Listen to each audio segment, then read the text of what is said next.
Good morning, children. This is Seema Prabhakaran.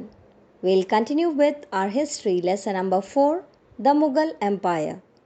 Today we'll talk about Shah Jahan. After Jahangir's death, his son Khurram took over the Mughal throne. He assumed the title of Shah Jahan, which means conqueror of the world.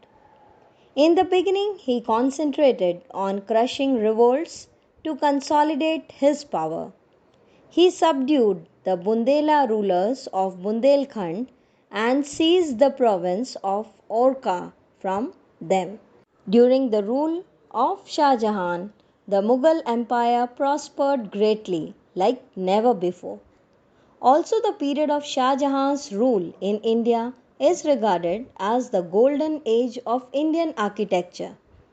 There were numerous literary works about him. Abdul Hamid Lahori wrote Padshahnama.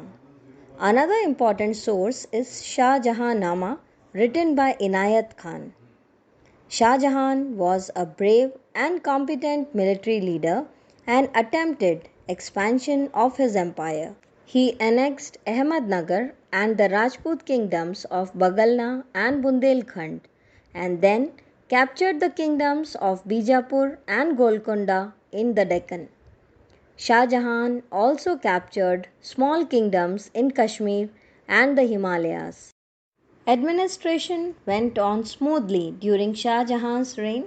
He was educated and looked into the administration personally. Shah Jahan married Mumtaz Mahal.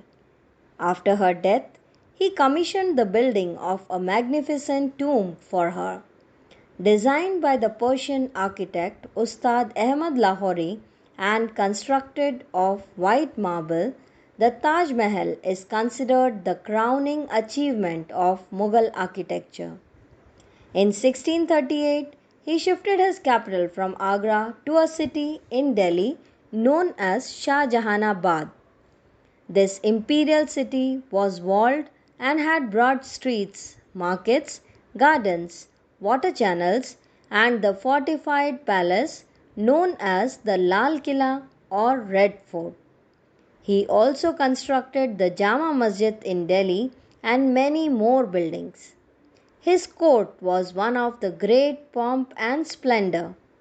He had the exquisite peacock throne made of solid gold and embedded with precious stones like rubies, emeralds, and diamonds. In 1657, Shah Jahan fell seriously ill. On hearing the news, a struggle for the Mughal throne began between his four sons. Aurangzeb, who had proved himself an efficient general and had the support of many nobles, managed to defeat his brothers. He imprisoned Shah Jahan in Agra and took over the throne of the Mughal Empire. His brothers were killed. Shah Jahan died in 1666. That's all for today's class. Thank you and have a nice day.